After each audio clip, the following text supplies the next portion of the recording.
আসসালামু আলাইকুম। সবাই কেমন আছেন? আশা করি সবাই অনেক অনেক ভালো আছেন। আজকে আমি খাঁটি দুধ দিয়ে ফিরনি পায়েস তৈরি করে দেখাবো। এভাবে ফিরনি পায়েস তৈরি করা কিন্তু খুবই সহজ। কোনো রকম গুঁড়া দুধের এখানে প্রয়োজন হয় না। খুব সহজে আপনারা শুধুমাত্র লিকুইড দুধ দিয়ে রাজকীয় স্বাদের এই ফিরনি পায়েসটা তৈরি করে নিতে পারবেন। তৈরি করা কিন্তু একদম সহজ। এখন কথা না বাড়িয়ে দেখে নেই আমি কিভাবে এই ফিরনি পায়েসটা তৈরি করলাম। প্রথমেই 2 কেজি পরিমাণ লিকুইড দুধ নিয়ে নিলাম। এটা কিন্তু খাঁটি গরুর লিকুইড দুধ। এই দুধটা যেহেতু অনেকটাই ঘন, এজন্য এখানে গুঁড়া দুধ ব্যবহার করতে হবে না।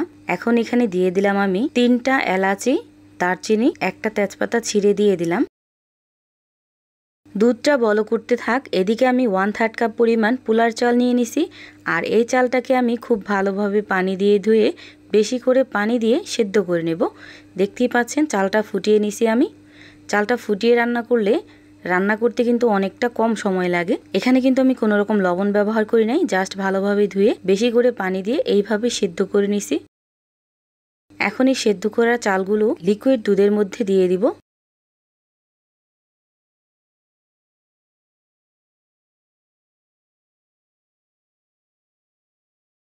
এখন অনবরত নেড়েচেড়ে এই পায়েসটাকে রান্না করে নিতে হবে। কোনোভাবেই নাড়া বন্ধ করবেন না, এতে করে নিচে লেগে যেতে পারে।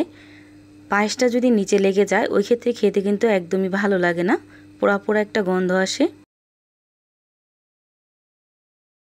এখানে আমি 2 কেজি লিকুইড দুধ নিছি। যতক্ষণ না পর্যন্ত দুধটা জাল হয়ে 1 কেজি হচ্ছে ততক্ষণ পর্যন্ত এই দুধটাকে খুব ভালোভাবে জাল করে নিতে হবে।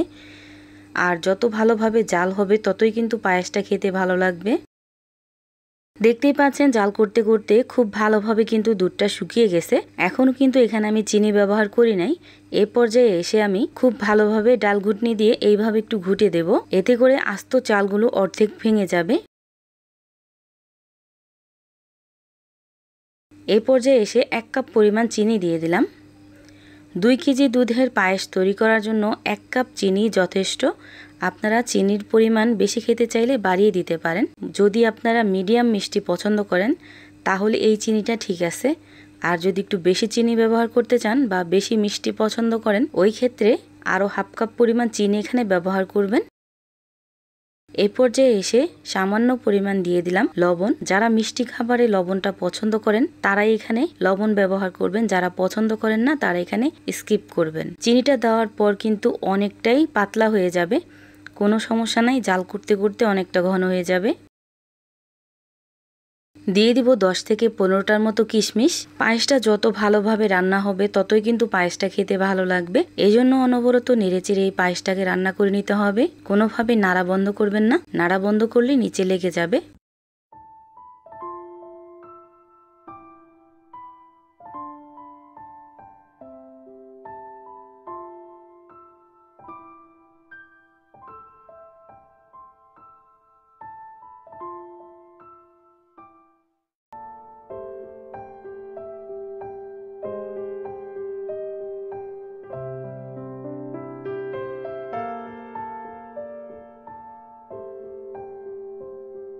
এই পর্যায়ে এসে আমি চুলাটাকে অফ করে দেব। এখন যেরকম ঘনত্ব আছে ঠান্ডা হলে কিন্তু অনেকটা ঘন হয়ে যাবে।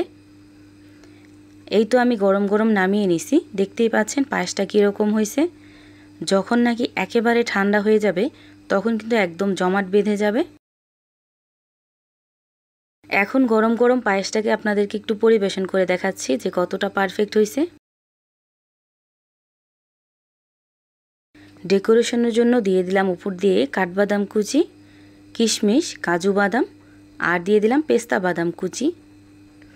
আপনারা আপনাদের পছন্দ মতো যে কোনোভাবে ডেকোরেশন করে নিতে পারেন। ভিডিওটা আপনাদের কাছে কেমন লাগছে অবশ্যই কমেন্ট করে জানাবেন। এই পর্যন্ত ভিডিওটা দেখার জন্য অসংখ্য ধন্যবাদ।